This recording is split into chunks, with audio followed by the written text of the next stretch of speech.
Namaste. Welcome to this presentation.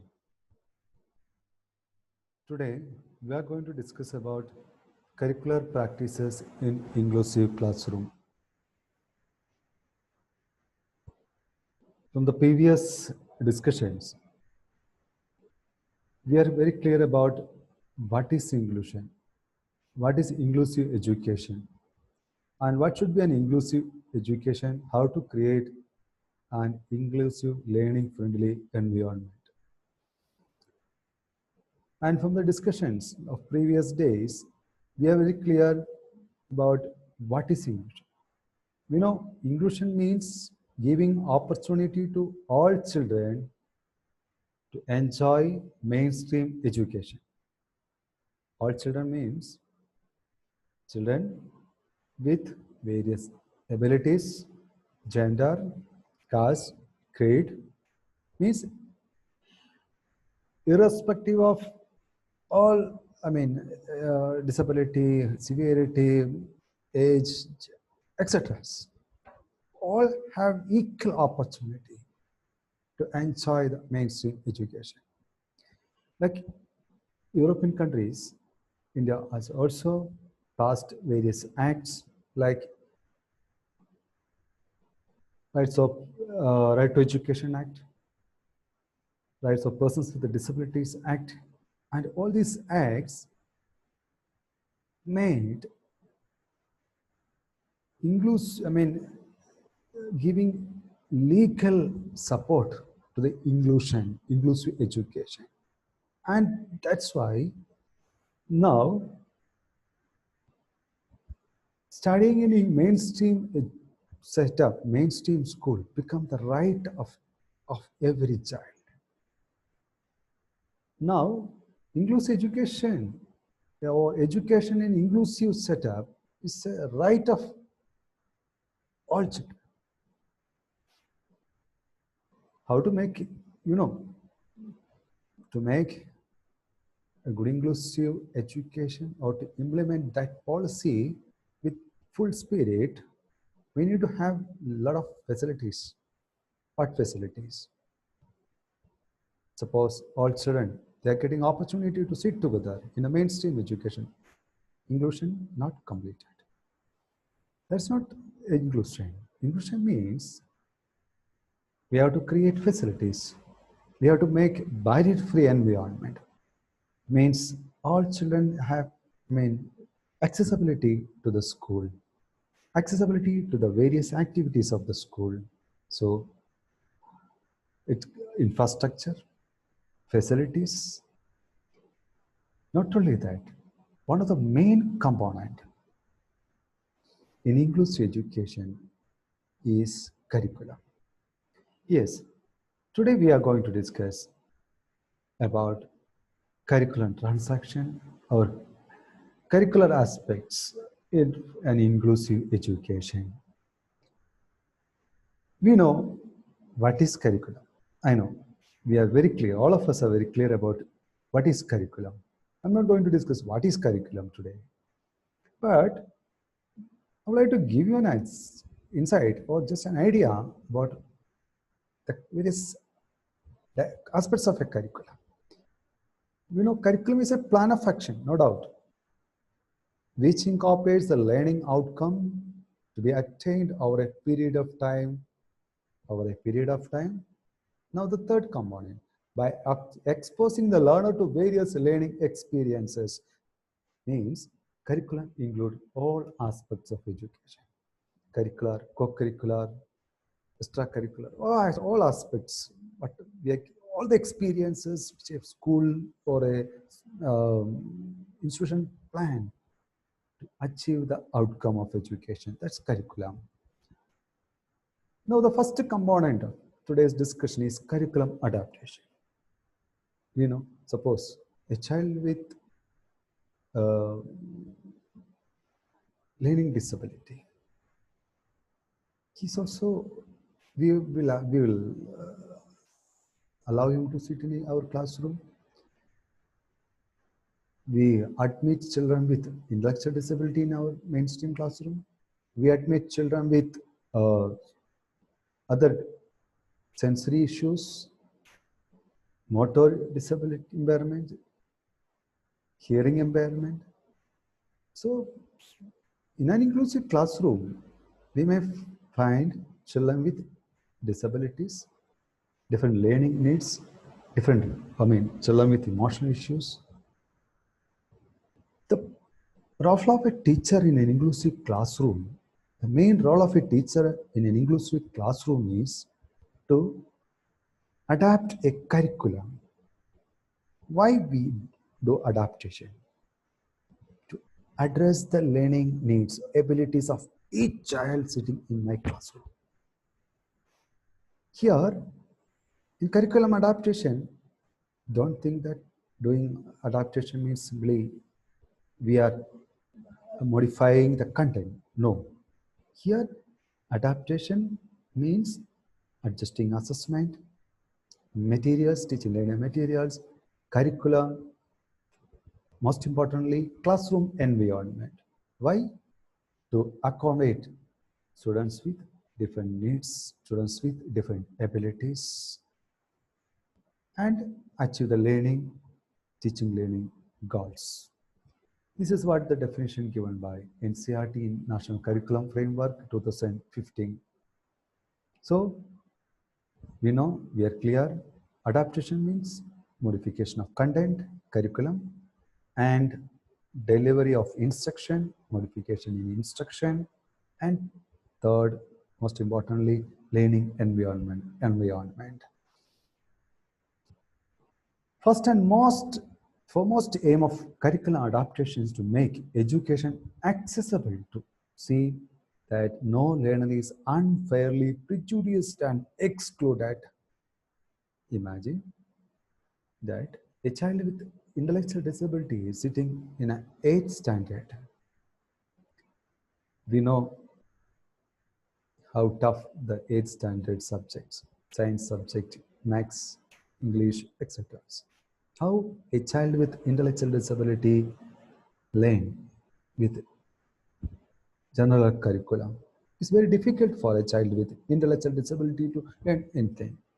So in that context, we adapt, we modify the curriculum for what? To include that child also. And we choose the content which is appropriate to that child. I mean, the child with intellectual disability sitting in my classroom. Friends, various aspects of curriculum that includes methods, environment, curriculum. I already discussed. So when we talk about curriculum adaptation, it is good to know what is accommodation and modification, all these things. Adaptation, accommodation, and modification may seem like interchangeable terms, but when it comes to inclusive education, they carry significantly different meaning. Oh, but what's the different meaning? We'll see. In accommodation, we do not fundamentally alter the expectations or standard in instruction level, content or performance criteria. That's the main difference. In accommodation, we do not fundamentally alter the expectations or standard of the instruction level or content.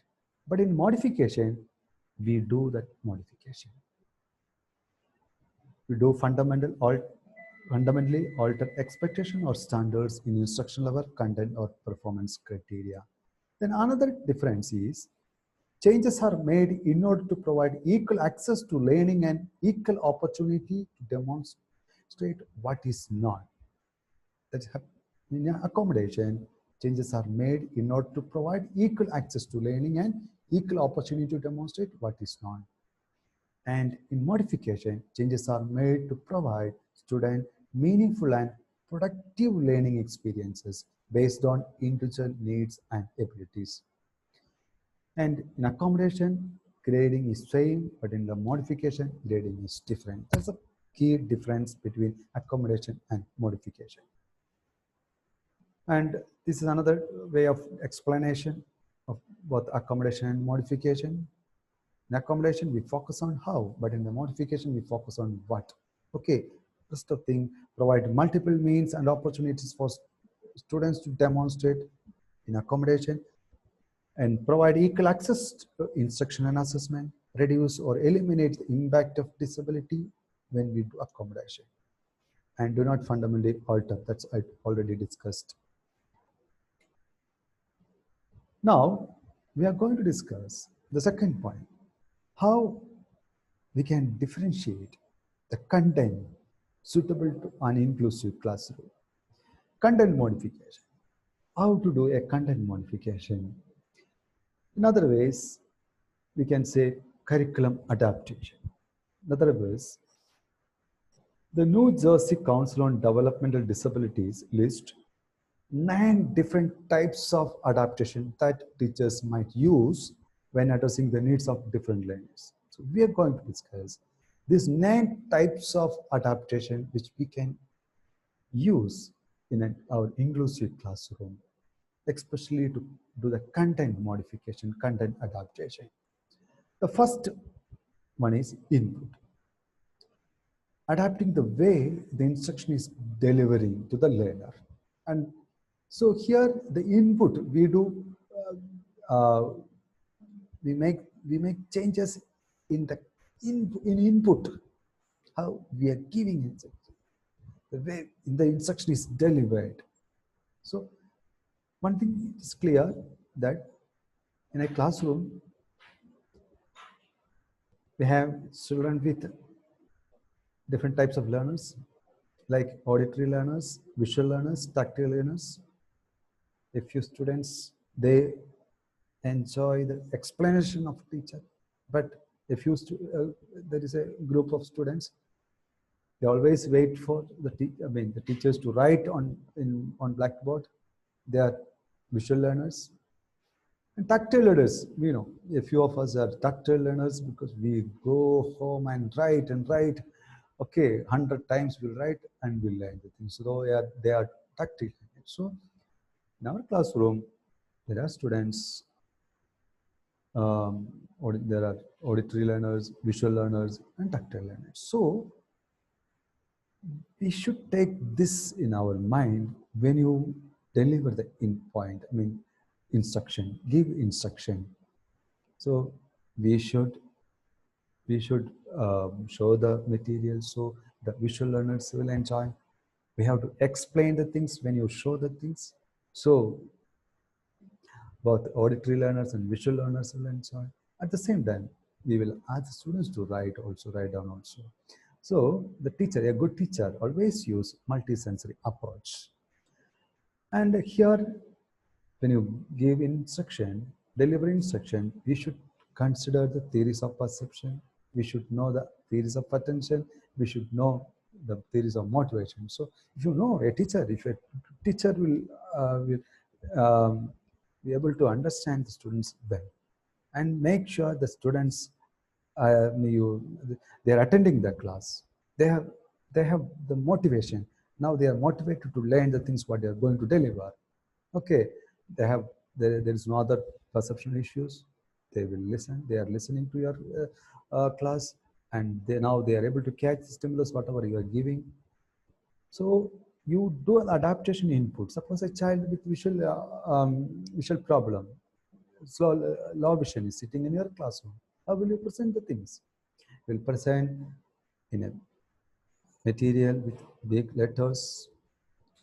Then always, of course, you will ensure that whenever you are writing on blackboard, there's enough light, okay, and that's visible to the children. Those are sitting even in the back side, okay. Then when you explain the things, suppose a child with autism is sitting in your classroom, you will use visual charts, pictures you will use. A child with intellectual disabilities in your classroom, how will you present the things? You will make it simple. The instruction, you will make simple instruction. Instead of 2-3 sentences, you will make 1 sentence. Instead of to make simple, you will do modification accordingly. You have to do, we will do. So inputs, that's the first point. We should be very serious about this first point, input. How we are delivering instruction, whether the students is able to perceive the things, understand it. things. So modification we have to do the modification, adaptation, the first point, input. Second point is output, adapting how the learner might respond to the instruction. What output you're expecting. Suppose a child with intellectual disabilities in a classroom, you're teaching a 10-line poem.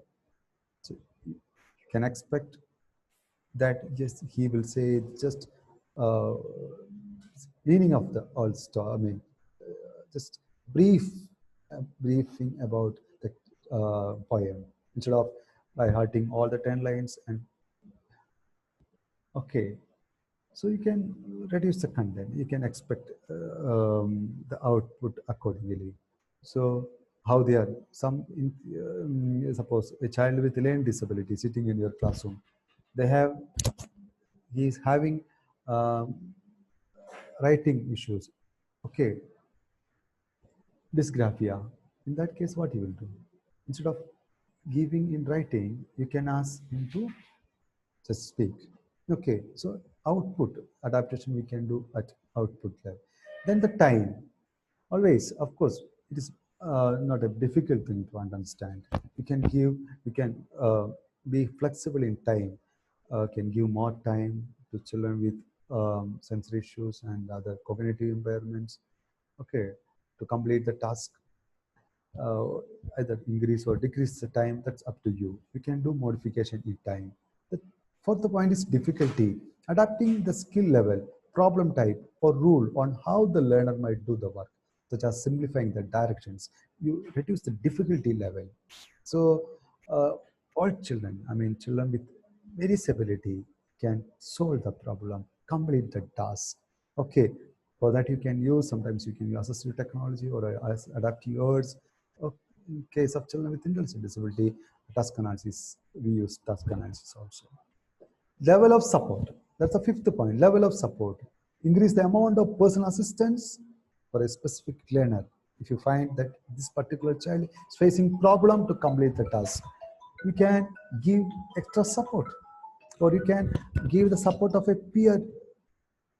Okay, you can assign somebody to support the child. So level of support, assigning peer tutor, shadow teacher, parental support, or you can take the help of special educator. Finally, if you feel like giving assignment to the say home-based program, it's also fine. So give extra support. Then size of the content, adapting the number of items that the student will complete within a time, such as reducing the number of answers on a multiple choice test, less content to be learned, reduce amount of homework. Likewise, you can reduce the size of the work, okay, so that they will be able to complete the work. They will be also feel that uh, they're also learning something. They're also fit into that classroom. Okay, degree of participation, adapting how much the student will be involved in an activity. Suppose a child with a physical problem, wheelchair bound, you can design his participation level. Okay, such as having the student write answers on the board, curricular or co-curricular activities. You can, being a teacher, you have to design the degree of participation, how much the child has to complete, or how much he has to participate in this particular activity, what's his contribution, which role he has to take in this group activity. So that all we can plan. And um, by the why we are doing all these things. The first point, okay, access. I mean, include all children in your classroom. All should have something to learn. All should have something. All should feel that as they are learning something. Okay, alternative goals. Finally, if you feel like that this child is not able to learn this particular targets, you can alternate. Suppose you are teaching about um, solar system. Okay, in that case, my child sitting, a child with intellectual disability or autism or some slow learners is sitting in my classroom. I know that he not able to understand everything. So I can modify the goals. I can tell him that you have supposed to learn about only earth and sun. Okay, rest of the students will learn, I mean, about various aspects of solar system. Okay, like that you can change the colors. Substitute curriculum. So finally, if we are feeling like it is not in a position to move, get along with this particular curriculum, you can provide different instruction material to meet learners' goal, such as asking a student to read graphic novel version of a text instead of entire novel. Like these are the 9 types of adaptation which we can practice in our inclusive classroom. This works. This works.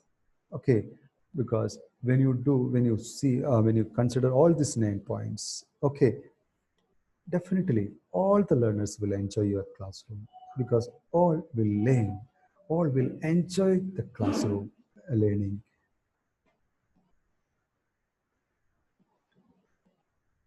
Teachers how to adapt curriculum to provide equity and meet the needs of diverse learners in order that all learners benefit. That's the thing. All learners benefit and can fully participate in the classroom activities. So this is an example of 9 types of adaptation. Okay. Now I would like to uh, get your attention to one point, that's universal design for learning. This is another interesting area. It's actually a first area. I would like to just mention about what is UDL. So this is something innovative idea, emerging idea, which universal design for learning means, I mean, designing a curriculum, okay, for all in such a way, designing a curriculum in such a way that to meet the learning needs of all. Okay, actually, this universal design for learning, that concept emerged from universal design in architecture. Universal design, for example, a lift. It's designed with, I mean, universally designed means anybody, any age, any age group can use lift. People with different education, level can use. Okay, so means universally designed. So anybody can use, all can use. Okay, irrespective of their education, qualification, their strength, etc. Okay, so universal design for learning means we are learning content or content, class, everything are designing in such a way that all can participate, all can learn. We are addressing all. So this is also another idea which we can use in inclusive classrooms. Nowadays, many of the European countries, in India also, we are using this idea, universal design for learning in inclusive classroom. So where in UDL, we focus important 3 principles that that's one is representation, multiple means of representation. Representation means how you are presenting the things. Okay, then multiple means of expression, how the learning and demonstrate to expand strategies. Expression means the way of expression, how the style is, we have what, different way of expression we are inviting. Then multiple means of engagement to enhance involvement. So multiple means of representations is what, expression means how, engagement refers to why. Okay, so these are the 3 important principles. Okay, it's a very emerging, actually an emerging concept, very innovative concept, very useful idea which we can use in our inclusive classroom, UDL. So straight away going, these are some examples of adaptation for ASD. You can use pictures, word with illustrated pictures, sight words, flashcards. So, a child with ASD, since they're having the main problem in communication, socialization, and language. If you talk much, no use. You have to show pictures, you have to use visual clues, schedules, social stories, etc. Okay, then in case of children with visual impairment, same. If you have general classroom, general way of presentation does not satisfy them. you have to do some modification, adaptation, the content, material, etc. Same with children with hearing impairment and learning disability also. Okay. And now the third point, the third content, measures of evaluation in an inclusive classroom. How we can conduct the evaluation? It is almost same as content, I mean, curricular adaptation. Suppose if you are using the same method to evaluate all children in your classroom, many of them they will fail. Many of them will fail in your exam. Okay, in your evaluation. Then if you change the mode, if you give different, if you use different methods in the sense based on their ability, their issues.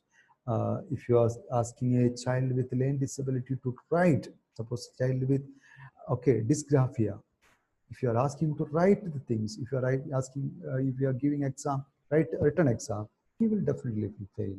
Okay, so we have to do adaptation in evaluation also. Okay, now we know almost all education system give very important weight, I mean, a lot of weightage to continuous and comprehensive education. Okay, here we evaluate all aspects of a student development, both scholastic and co-scholastic areas. And mostly in continuous and comprehensive evaluation, we evaluate the knowledge, understanding, applying, analyzing, evaluating, and creating. All these skills we are assessing. For that, we give different activities. We conduct exams. We conduct, I mean, ask them to perform. We ask them to do something. Okay, we give different tasks. So when you are giving different tasks, just keep in your mind that whether this particular task which you are giving, assigning to a particular child, whether it is suitable to that child ability, or otherwise you can do the necessary modifications. Okay, uh, you can change, I mean, reduce the quantity. You should be aware, I mean, think about difficulty level of the task which you are assigning, level of support, participation. I already discussed the same things. Time allotted. Okay, it's a 30 minutes exam. So in case of a child with physical issues, physical motor disabilities, you may not be able to complete. Child with cerebral palsy, you may not be able to complete within 30 minutes. So you can give extra time. Child with learning disability, you have to give extra time. Okay, so sometimes you have to give alternative goals. You cannot expect the same outcome from all students. Okay, so that's how some alternative methods for evaluation. You can use visual materials. And I'll show and ask what is this. Okay, you can definitely ICT plays a very key role in adaptive evaluation. You can use computers. You can use videos, different things. You can use help. You can take the help of information communication technology to conduct evaluation. You can have observation instead of, okay, different observation methods are there. You can use any of these methods to see the performance of the child. Okay, anecdotal records you can use. Portfolio evaluation, you can ask the child to show his portfolio, I mean, sheets, everything.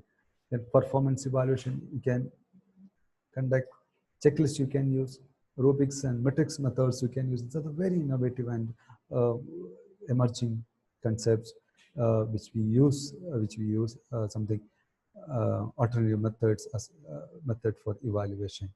So I'm going to conclude this with one take-home message that whenever we are planning a lesson, when you are taking a lesson in inclusive classroom means my classroom where all children means children with various abilities are sitting, children with different abilities like children with disabilities, children with high functioning, gifted is sitting in your classroom.